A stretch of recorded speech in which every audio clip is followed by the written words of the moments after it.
Chers frères et sœurs, comment construire son identité? À partir de quoi forger son identité? C'est la question qui se posait à l'époque où le livre de l'Apocalypse a été rédigé au IIe siècle de notre ère. Alors que le christianisme n'était plus seulement une affaire concernant des Juifs entre Galilée et Jérusalem, mais que le christianisme commençait à se répandre dans le bassin méditerranéen. C'est une question qui se pose toujours, à l'heure actuelle, alors que nous ne sommes pas que des protestants issus des vallées séminoles. C'est une question qui se pose maintenant que nous savons que tous les Français ne descendent pas non plus en ligne directe de Vercingétorix. Alors, pour ne pas tourner autour du pot, je dirais d'emblée que ce que je comprends de ce texte biblique me fait dire que notre identité est en avant. C'est ainsi que je comprends cette vision spectaculaire d'un nouveau ciel et d'une nouvelle terre, d'une ville sainte qui descend du ciel. L'accomplissement du livre de l'Apocalypse, Apocalypse qui est un terme grec qui veut dire révélation et pas catastrophe. L'accomplissement du livre de l'Apocalypse consiste dans cette révélation ultime. Notre futur est tendu vers ce qui est à venir. Alors vous allez me dire que là, c'est quand même pas une grande nouveauté. Il y a quelque chose qui est même de l'ordre de l'évidence. Et je vous répondrai que le rédacteur a pourtant inscrit dans son texte cette maxime que nous ne devrions jamais oublier: je fais toutes choses nouvelles. S'il a besoin de le rappeler, c'est que cela n'est justement peut-être pas aussi évident qu'il y paraît. Et cette évidence selon laquelle notre futur est tendu vers ce qui est à venir est en parfaite contradiction avec une tendance lourde qui est toujours d'actualité, à savoir que se tourner vers le passé serait la seule façon de savoir ce que nous sommes, ce que nous devons faire et comment vivre ensemble. Et cela, évidemment, est d'autant plus vif lorsque le débat sur l'immigration reprend le devant de la scène médiatique. Être français, est-ce prendre comme modèle Vercingétorix, Jeanne d'Arc et Louis XIV? Je n'ai pas choisi Louis XVI à dessein, parce qu'il est tellement proche des protestants. Je ne parle pas dans les cas. Ou est-ce avoir en ligne de mire un idéal que l'on pourrait appeler républicain et dont on définirait collectivement le contenu? Être protestant, est-ce se référer à Gaspard de Coligny, Jean Cavalier et Marie Durand? Ou est-ce avoir en ligne de mire un idéal que l'on pourrait appeler théologique et dont on définirait synodalalement, par exemple, le contenu? Entendons-nous bien, il ne s'agit nullement de faire comme s'il fallait tirer un trait sur le passé. La personne qui a cette vision dans le livre de l'Apocalypse a une histoire qui le précède. Elle se tient sur un lieu qui lui vient de loin. Elle n'est pas autofondée. Elle n'est pas son propre fondement. Elle n'est pas fondamentaliste. Mais elle sait que tout ne vient pas du passé. Elle n'est pas obsédée par son passé. Le livre de l'Apocalypse ne fait pas l'impasse sur ce qui s'est passé avant, mais il oriente le regard sur ce qui est à venir, car c'est cela qui fait sens. D'ailleurs, le livre de l'Apocalypse est entièrement traversé par l'histoire de Jésus, qui est une histoire qui a déjà eu lieu. Et c'est cette histoire qui irrigue le livre de l'Apocalypse. Donc, il n'est pas question de faire table rase du passé. En revanche, il s'agit d'utiliser ce passé comme une clé qui ouvre l'horizon, qui ouvre un avenir qui semble bouché À l'heure où le rédacteur écrit, nous sommes en pleine période de persécution des chrétiens menée par l'Empire romain. Quand il va se référer à Jésus tout au long de son livre, le rédacteur du livre de l'Apocalypse va faire comme Jésus, porter son regard en avant, sur ce qui est à vivre, sur ce qui est à imaginer, sur ce qui est à créer, sur toutes ces choses nouvelles qui sont à penser et à bâtir. Jésus n'a jamais fait du passé la norme à laquelle il fallait se conformer, mais une ressource pour imaginer le présent.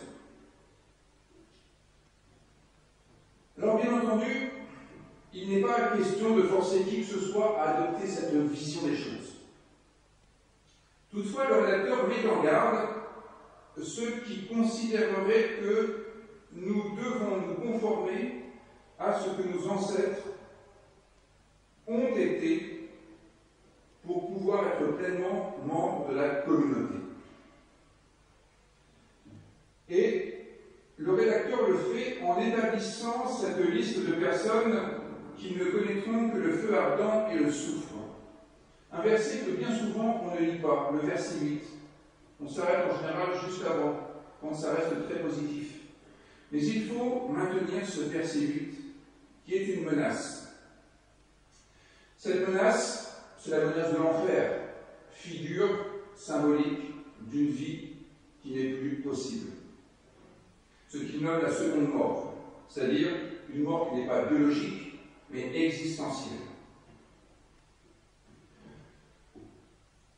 Il semble un peu étrange au XXIe siècle de parler encore de l'enfer.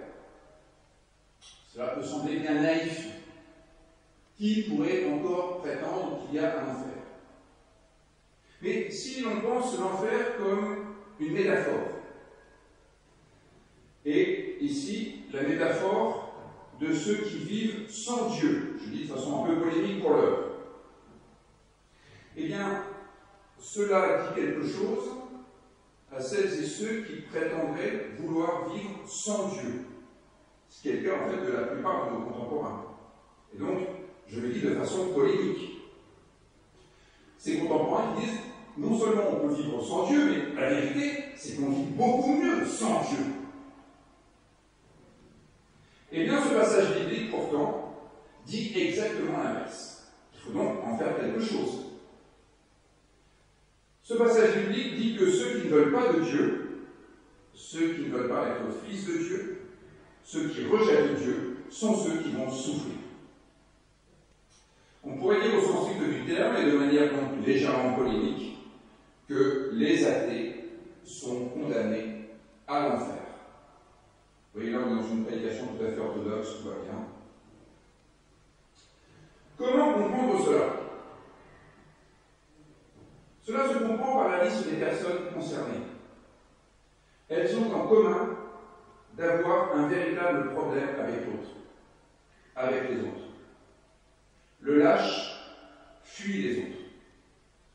L'incrédule ne croit pas les autres. L'abominable ne respecte pas les autres. Le meurtrier non plus. Le débauché utilise les autres à son profit. Les magiciens manipulent les autres. Les idolâtres figent les autres. Et les menteurs escroquent les autres. Or, Dieu est la figure de l'altérité. Dieu symbolise l'autre, les autres.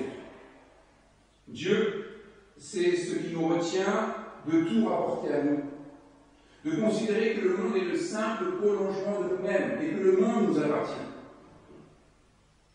C'est aussi ce qu'exprime cette vision qui indique que la cité vivable n'est pas celle que nous avons bâtie à la force de notre poignée. La cité vivable vient, elle est à venir, elle est à créer, elle est une nouveauté et non pas une pure continuation de ce qui a toujours été. Du coup, être sans Dieu, dans la perspective de ce rédacteur, c'est refuser qu'il puisse y avoir de la différence, de la variété. C'est refuser que cette variété soit décisive pour que la vie soit vivable. son Dieu, c'est refuser qu'il puisse y avoir plus que ce que je souhaite dans l'équation de la vie. Être son Dieu, c'est refuser qu'il y ait plus que ce que je mets moi-même dans l'équation de la vie. C'est alors que la vie devient un enfer. Et, dans une certaine mesure, c'est ce qu'exprime Jean-Paul Sartre dans le huis clos, qu'on comprend toujours à l'envers. Quand il dit l'enfer, c'est les autres. C'est les autres en ce sens que je suis transparent, que je suis invisible à leurs yeux. L'enfer, c'est les autres quand justement les autres refusent que je sois un autre. L'enfer, c'est les autres quand les autres rejettent l'autre. Il n'est qu'à voir l'attitude anxieuse de ceux qui font de l'histoire passée de la France la norme de vie pour toute personne qui prétendrait à la nationalité française. L'attitude anxieuse, viscéralement anxieuse, pour se convaincre que la vie sans altérité, la vie qui ne se tourne pas vers ce qui est à créer, la vie qui ne se tourne pas vers un idéal qui peut réunir une communauté humaine, n'est justement plus une vie, mais un enfer, une anxiété permanente. Le projet chrétien porté par ce passage de l'Apocalypse me semble être de faire demeurer Dieu parmi nous. Qu'est-ce que cela peut donc bien signifier de faire demeurer Dieu parmi nous aujourd'hui? Comment ça marche cette histoire? Eh bien déjà, rappelons-nous que c'est le vieux projet de l'évangile de Matthieu, Emmanuel, Dieu avec nous. C'est comme cela que commence l'évangile de Matthieu. C'est comme cela que commence le Nouveau Testament. Mais c'était déjà le projet du prophète Ésaïe, de la femme enfantant Emmanuel. C'est le projet qui retentit dans les différents oracles de la Bible hébraïque. Partout où l'Éternel dit « Je serai votre Dieu, vous serez mon peuple ». Faire demeurer Dieu parmi nous, c'est accepter de n'être pas entièrement déterminé par notre passé, par ce qui a été fait jusque-là. Pensons aux plus jeunes, par exemple. Qu'est-ce que cette phrase théologique peut bien avoir comme conséquence sur notre vie personnelle? Eh bien, cela signifie, par exemple, que nous ne sommes pas obligés d'avoir le métier de nos parents. Cela signifie que nous ne sommes pas obligés de vivre là où nos parents ont toujours vécu. Je sais que je ne fais pas forcément des amis avec vos parents en disant ça. Mais vous n'êtes pas condamnés à reproduire ce que vos parents ont fait jusque-là. Vous avez le droit de faire votre propre histoire, de suivre votre propre chemin, et de pouvoir répondre à des défis auxquels vos parents n'avaient pas eu à répondre jusque-là. Faire demeurer Dieu parmi nous, c'est accepter le fait qu'il puisse y avoir de la nouveauté, de l'inattendu, qu'il y ait des variations par rapport à ce qui a toujours été jusque-là. Faire demeurer Dieu parmi nous, c'est accepter que ce qui nous réunit, c'est un horizon commun plutôt qu'un passé commun. Le passé, je le rappelle, est utile. Il est utile pour épuiser les éléments de réflexion qui nous permettront de penser notre vie aujourd'hui. Mais c'est l'idéal de vie auquel nous adhérons.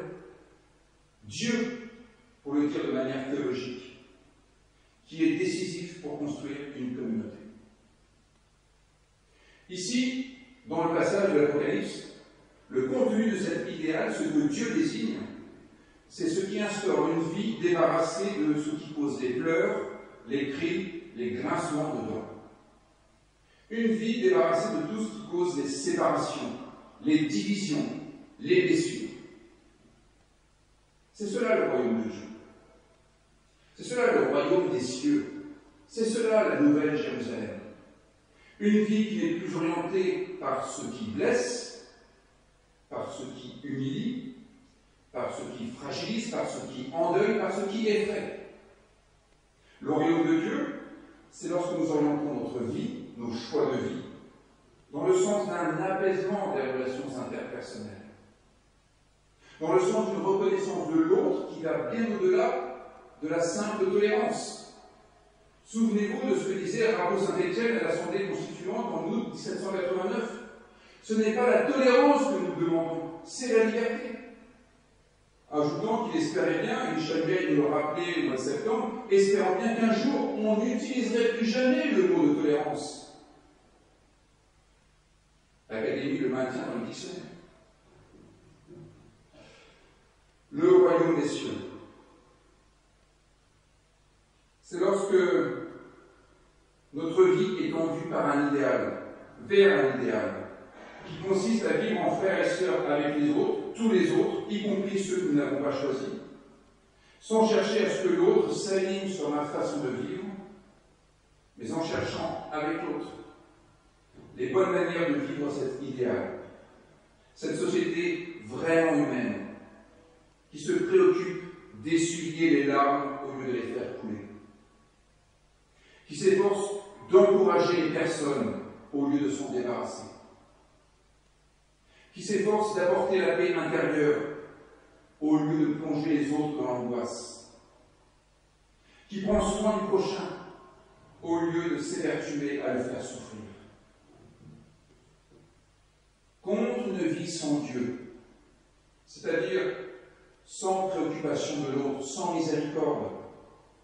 Ce livre du passage de l'Apocalypse encourage à une vie avec Dieu, c'est-à-dire une vie qui porte les autres dans nos tripes et qui a une exigence très haute de la vie en commun. Contre une vie sans Dieu, c'est-à-dire une vie à notre seule mesure, une vie dont nous serions le centre de gravité. Ce passage de l'Apocalypse propose une vie portée à une autre dimension que notre seul intérêt ou notre seul espoir. La vie avec Dieu, c'est cette vie marquée par la grâce qui transcende les habitudes, qui sont parfois des faux plis. Cette vie marquée par la grâce qui transcende les postures, qui sont parfois des replis. La grâce qui injecte dans notre histoire la nouveauté nécessaire pour sortir de la lassitude, de l'exaspération, de ce sentiment de fatalité. La vie avec Dieu, c'est le renouvellement possible de notre existence.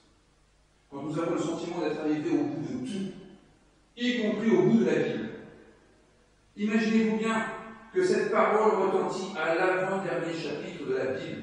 Quand on pense être arrivé au bout de tout, le rédacteur dit « Je fais toutes choses nouvelles ». Vous pouvez fermer la Bible et commencer à écrire une nouvelle histoire. Une histoire qui n'a encore pas été écrite. Vous pouvez ajouter des textes au canon de la Bible. Vous pouvez ajouter votre propre texte. Et je m'adresse à nouveau aux plus jeunes. Vous devez être les auteurs de votre propre histoire. Il y a un moment où vous devez prendre vous-même le stylo pour écrire. Vous ne pouvez plus simplement vivre sous la tutelle des anciens. La grâce crée notre identité nouvelle. Par-delà le fait que nous serions hommes ou femmes, protestants ou d'une autre confession, français ou vietnamiens, ou de quelque autre catégorie que vous puissiez imaginer déterminer quelqu'un. La grâce crée notre identité nouvelle. Une identité que nous pouvons avoir en commun avec d'autres qui n'ont pas partagé notre passé, qui n'ont pas partagé nos combats, qui n'ont pas partagé nos malheurs, mais qui ont à cœur de partager un idéal de vie. Amen.